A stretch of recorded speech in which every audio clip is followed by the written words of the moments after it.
It's my great pleasure today on behalf of I to welcome Professor Haney-López. Thank you to be here. Yann is a professor of law at the University of California, Berkeley.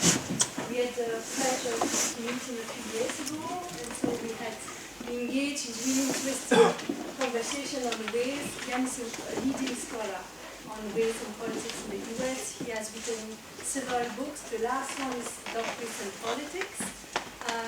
I might put some part on the UV for those who are interested. And so Yann is going today to show how racial politics has destabilized the American middle class in the US, and how, if you want to understand race, we are not only facing blatant hate, but also some strategic racism which is at play in the US, but certainly so in Europe. And what is happening right now with the refugee crisis should make us think of this kind of strategy happening and the links between politics and law. So Yann, many thanks to be here today. And so Yann is going to have the floor for 45 minutes, an hour. Don't hesitate to interrupt if you don't understand, and we will have plenty of time for questions afterwards. It's going to be filmed, registered, so you can, if you want to listen to it one second time, we'll have access to the conference, but we are not going to film and to record the questions, so don't be shy about that. And for the questions, I'm very happy to translate your question into French, if you wish. Good afternoon, everybody. Very glad to join you all here. So I'm a professor of law, and the story I'm going to tell is really about race and politics and economics. But let me introduce it by telling you how, as a law professor, I came to this story. So you may know that in the United States, racial domination was, for most of the history of the United States, law-based. We have laws that restricted citizenship to people who were white. We crafted laws around slavery in a way that directly referenced blackness. After the end of slavery in 1865, we ended slavery through the 13th Amendment, and then we passed the 14th Amendment in 1868 that was supposed to integrate the recently emancipated enslaved people. But in fact, through a series of decisions, especially beginning with Plessy versus Ferguson in the 1890s, we articulated a series of laws that ended up enforcing a racial caste system, racial subordination, quite explicitly. These are whites-only laws, and we call them in short Jim Crow laws. That tradition of having laws that enforced racial supremacy began to fall apart in 1954 with Brown versus Board of Education. Brown versus Board of Education is perhaps the most famous most famous case in the United States as an anti-discrimination case. It's the case in which the Supreme Court said that racial segregation could never be equal, and it was a law that made the practice in the southern half of the country of whites-only schools illegal. From 1954 to 1968, 14 years, the Supreme Court was quite aggressive in trying to break down racial inequality. From about 1968 to 1978, the Supreme Court entered a period in which the court was badly divided. It's a 9-member court. It was badly divided. It was a period in which the court began to reverse direction.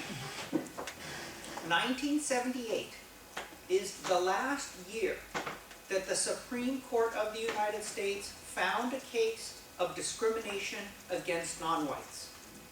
Something profound happens in 1978, where this period where the court's going back and forth, it finally settles. But the direction the court then begins to go is in a very conservative, I would say, a reactionary direction. So after 1978, the court says to find discrimination against minorities, you must prove malice. It must be malicious. That is, it has to be intentional, it has to be purposeful, and it has to be driven by a desire to harm minorities. Using that malice test, the court hasn't found discrimination against minorities since 1978. On the other hand, if the claim is discrimination against whites, for example, through affirmative action, then the court says the intent is irrelevant. All that matters is that race is used exclusively. And under that logic, which we call colorblind logic, the court has struck down almost every affirmative action program it has found. In other words, since roughly 1978, the Supreme Court, using the 14th Amendment, which is supposed to protect blacks and other minorities, has refused to find discrimination against minorities, and now only recognizes racism against whites. It's completely backwards. And so I, as a constitutional law scholar, spent about 7 years reading all of these cases, thinking through the logic, the doctrine, the reasoning of the justices, and I realized it was all, how do you say, bullshit. The law, the doctrine, the explanations, they were incoherent. They couldn't possibly justify the end results that the court was arriving at. And if it wasn't what was going on doctrinally, then it made much more sense to say it was what's going on politically. And the question then became for me, why were so many justices hostile to civil rights appointed to the Supreme Court? And that led me to a story about what had happened politically in the United States about hostility to civil rights. And it became clear to me that hostility towards civil rights, hostility towards minorities, became a central strategy for conservatives to get elected. But once they got elected, they didn't stop at dismantling civil rights. They dismantled liberal government. And by liberal government, I mean government of the sort that sees its primary responsibility as providing routes of prosperity and upward mobility for everybody. Conservatives in the United States went about systematically dismantling liberal government and replacing it with a government that is designed primarily to help corporations and the very rich. And this has had enormous consequences for people of color who are disproportionately poor, but also for whites in the United States. So the story I'm going to tell is not the legal story. It's actually, I should say, I gave this lecture in 2011 focused on the law, and there was a publisher, a book publisher in the audience, and she came to me and she said, I want you to write this as a book. And I said, okay, great, because I want to talk all about the 14th Amendment. She says, no, I want you to write it as a book, but don't talk about law. Law's boring. And so I said, well, okay. But actually, the legal story is important, but it's not as important as what's happening to government generally. And I actually did end up dropping law because the legal story is so complicated it becomes hard for people to penetrate. But the economic story is easier to understand. Okay, I'm going to tell this story in terms of Donald Trump. Just to reiterate, what I want to do that's very different than what most people do is I want to connect up what's happening with race with what's happening with governance. Right? Most people, when they talk about race, they talk about what's happening to people of color. That's important. But this is a story about what's happening to our whole society, to our politics, to our government, to our economics, right? To wealth inequality. That's the combination. All right, and I want to talk about it in terms of Donald Trump. So Donald Trump, this is Donald Trump. He is currently leading as the candidate to become the Republican candidate for president. This is Donald Trump when he's announcing that he's going to run for president. The U.S. has become a dumping ground for everybody else's problems.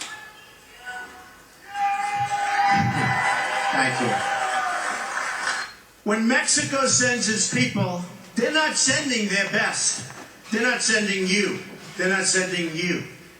They're sending people that have lots of problems, and they're bringing those problems with us.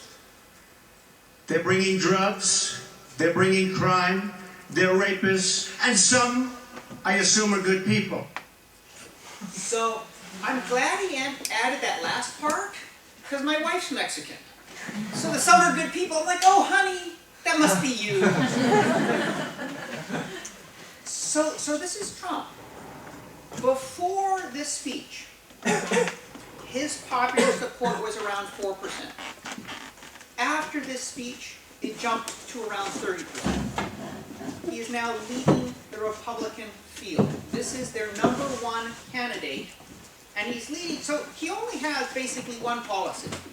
He wants to build a wall across the U.S.-Mexican border and seal off the border and keep Mexicans and other Latin Americans out of the country. Why? Because ostensibly we're criminals, we're rapists. My family's actually from El Salvador, which is, I don't know if you, El Salvador is Central America, so I'm just a little bit south of Mexico. Rapists, murderers, you guys are safe. I'm behind the desk. Don't worry.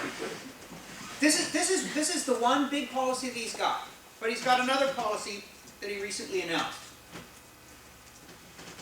He only has these two policies. He wants to build a border to keep Mexicans out, and he wants to cut taxes for the rich. How far does he want to cut taxes for corporations and the rich? He wants to cut taxes by 1/3 from where they are now, which would reduce taxes on the rich to where they stood in 1930. That is, he wants to cut taxes back to the era in the United States of the Great Depression. These are the two things that he's proposing to do. Donald Trump is not an aberration. People say he's a buffoon, he's more extreme than most. He is what Republican politics has been doing for 50 years. So this is a graph of wealth inequality in the United States. It shows that in 1928, the top 1% of the population held almost a quarter of the income of the United States. And that this then dropped very quickly. This was the stock market collapse, when a lot of wealth was wiped out. But this period is policy. This is liberal government. This is a government which spends on social welfare, which provides for education, which provides for housing, which invests in infrastructure, which regulates the marketplace, regulates corporations in terms of workplace abuses, in terms of consumer relations, in terms of environment, and which taxes the rich and redistributes resources downward. We know what these policies are. Right here it reverses and starts to go up. We know why it starts to increase, because right here we reverse all of those policies. What we don't know is why this is popular. Why do so many Americans support policies that help the rich? Right? That's the question I'm going to answer. That's what I want to focus on. I'm going to start the story with this man. This is Barry Goldwater. Who cares? This is 1964. That's what's important. He's a son of a very wealthy family. He's from Arizona. He styles himself a cowboy, not just in terms of his dress, but in terms of his politics. If you think a cowboy, think of someone who's rugged, who's individualistic, who's masculine, right? The real man takes care of himself, and he owes nobody anything. What does the rugged individual, the real man, translate into politically? It translates into somebody who says, whatever I make, I keep. I owe nobody nothing. Government shouldn't tax me. And if I have the misfortune of falling ill or losing my job or being poor, then my obligation is to die quietly. Right? That's the ideology of the rugged individual, which works really well if you're rich. If you're rich, why not be a rugged individual? Because then you don't need anything from society. Right? So this is the sort of political ideology which was common in the United States in the 1900s, where the rich said, to really be a man, you need to provide yourself, and you shouldn't let government provide anything for you. Right? But the New Deal, the 1930s through the 1960s, said no. To be part of the society means to take care of others, to be part of a collective, to contribute to others, to receive help when you need it, and when you're back on your feet, to help others. Right? And so Goldwater's going to run against that. But it's really unpopular. He knows it's unpopular. Right? The New Deal has built the biggest expansion of the middle class the United States had ever seen. He knows this is unpopular. So he's got a strategy. This is the only text I'm going to put up here. A good many, perhaps a majority of the party's leadership, that's the Republican Party, envisioned substantial political gold to be mined in the racial crisis by becoming a facto, not a name, the white man's party. So this is a conservative journalist. He'd attended a meeting of the Republican National Committee, and he came out of that meeting and he said, these guys intend to run on race. And now, a couple of points. Point number one, this is not racism. Not of the hate every black person sense. If there's a racist party at the time, it's the Democratic Party, or at least the Southern Democrats. They're in the South of the United States. They've used fraud and violence to drive all African Americans out of the right to vote and out of their party. Okay? They are the party that talks openly in the language of white supremacy, not the Republicans. The Republicans at this point, remember I talked to you about Brown versus Board of Education as the most important case? It was a Republican ex-governor, Earl Warren, who, once appointed to the Supreme Court, wrote that decision. It was a Republican president, Dwight Eisenhower, who ordered federal troops into the South to enforce that decision. The Republican Party, up to this point, supports civil rights. Right? This is not bigotry. It's strategy. It's strategy. They looked around, the Republicans looked around and they said, you know this New Deal coalition, this liberal coalition involves the white working class, North and South. It involves African Americans, and it involves Northeast liberals. How can we shatter that coalition? We can use race to break the alliance between the white working class and African Americans. This is strategy. It's strategy in response to the civil rights movement. The very success of the civil rights movement in changing domination of white over black created anxiety in the white population. And the Republicans said, we're going to use that as a way to break this Democratic coalition. Right? But not in the old language of white dominance, not in the old language of white supremacy. Instead, they were going to switch to coded racism. What do I mean by coded racism? I mean language that's on its surface says nothing about race, but that just underneath triggers strong racial reactions. So, the Barry Goldwater example, in 1964, he began to talk about states' rights. States' rights. The right of states in relationship to the federal government. Now, it doesn't get much more boring than that. Right? I mean, states, I mean, if you think about it, so I teach constitutional law in the United States, federal system, federal-state relation. How boring is that? Right? I can't get through a class on that. Why would you run a campaign talking about states' rights? Except that everybody knew in 1963, 1964, states' rights meant the right of southern states to refuse the federal order to integrate. States' rights, on its surface, it doesn't say anything about race. But just underneath, it's the right of southern states to continue with white supremacy. Right? This is the language he runs on. And the question is, how does he do? And the answer is terrible. Terrible. This is Barry Goldwater, this is Arizona. So he wins in these 5 states in the South. He loses all across the country. He's absolutely crushed. It's a landslide. And we want to figure out why. The reason why is because he's running against Lyndon Johnson. Lyndon Johnson is a New Deal candidate. Lyndon Johnson is promising an aggressive state intervention to help everybody. This is a Lyndon Johnson campaign commercial from 1964. Poverty is not a trait of character.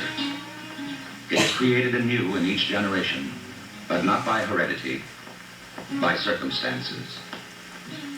Today, millions of American families are caught in circumstances beyond their control. Their children will be compelled to live lives of poverty unless the cycle is broken.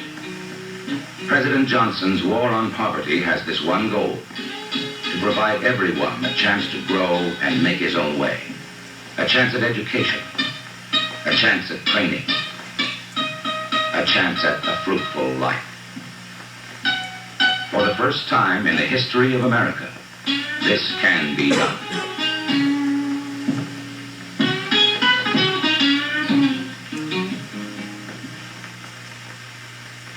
Vote for President Johnson on November 3rd. The stakes are too high for you to stay home. And people did. And I want to pause here, because that ad is absolutely mind-boggling for modern Americans. Right? This is an ad that says poverty is not a trait of character. It's a function of circumstance.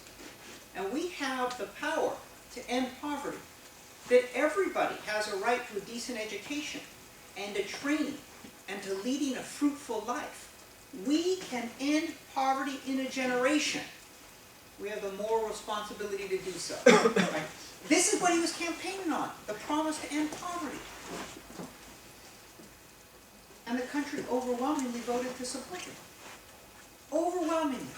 And as a result of this, the political class in the United States said, we are fundamentally a liberal country.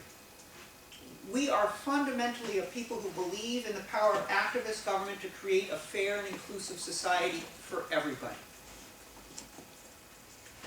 But notice something else. Two other things, really. One, in Johnson's ad, the faces of poverty, many of them were white. That's no longer true in American political discourse. Today, if you talk about the poor in America, the face that people conjure is minorities. So that's one thing. And why were they white? Because the New Deal, this liberal government from the 1930s through the 1960s, it had programs that were designed overwhelmingly to help whites. And at this point, when whites were voting for an activist government, they were voting for a government that in their mind was helping people like themselves. That's one point. Here's the second point. Would the racial issue be enough of a wedge to break support for that activist government? And that's this. These are the 5 states in the Deep South with the largest black population in the country. It's a shock that they're going to vote for a Republican because, as I said, they're all Southern Democrats and they hate Republicans. The Southern Democrats are exclusively white because they've driven all blacks out of the vote. They hate Republicans. They hate them because they blame them for Abraham Lincoln and the Civil War. They blame them for Earl Warren and Brown versus Board of Education. They blame them for Dwight Eisenhower and the first federal troops to enter the South since the Civil War. They hate, well, hate's too soft a word. Despise, loathe, I don't know, whatever you want. I mean, they can't stand Republicans. And they love the New Deal. The South was much poorer than the rest of the United States. And when the federal government began heavily investing in economic development, it poured more money into the South than into the rest of the United States, including, for example, rural electrification. The Tennessee Valley Authority, one of these agencies, brought electricity to the South for the first time ever in the 1930s and 1940s.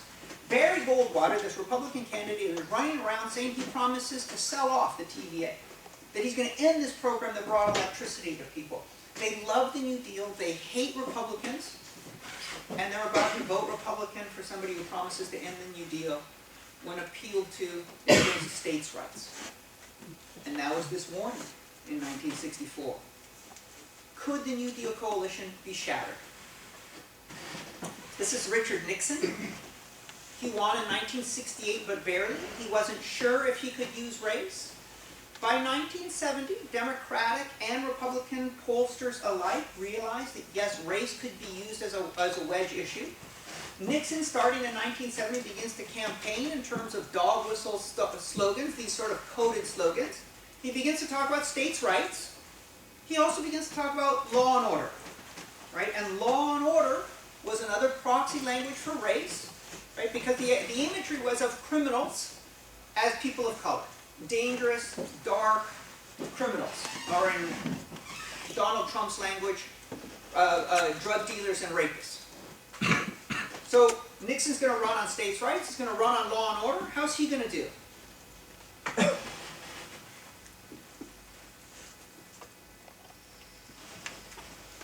Richard Nixon in 1972 running the first full sort of dog whistle campaign, first full code of racism campaign, won 70% of the white vote. This is 8 years after Lyndon Johnson had won in a landslide. 8 years later, the New Deal coalition was broken. When Lyndon Johnson won in 1964, that was the last time a Democratic candidate for president won a majority of the white vote in the United States. No Democrat running for president in the United States has won a majority of the white vote since 1964. When Democrats win the office, it's with a minority of the white vote and then support from communities of color. It's true for Bill Clinton, it's true for Barack Obama. No Democratic candidate for president has won a majority of the white vote since 1964. Okay? This is half of the coded racism story. It's the half that says race can be used as a wedge issue to scare voters into abandoning their party affiliation and their commitment to activist government. But the more important half is the half that shows how voters can be used to actually, how race can be used to scare voters into supporting policies that actually begin to dismantle government. And that half the story begins with Ronald Reagan. So this is Ronald Reagan. This is 1980. He has just become the official Republican candidate for president. That is, he's gone through this nomination process. He's officially won the nomination. He's going to be the Republican candidate for president. This is his first campaign stop. So you got to stop and think, okay, think about the media moment.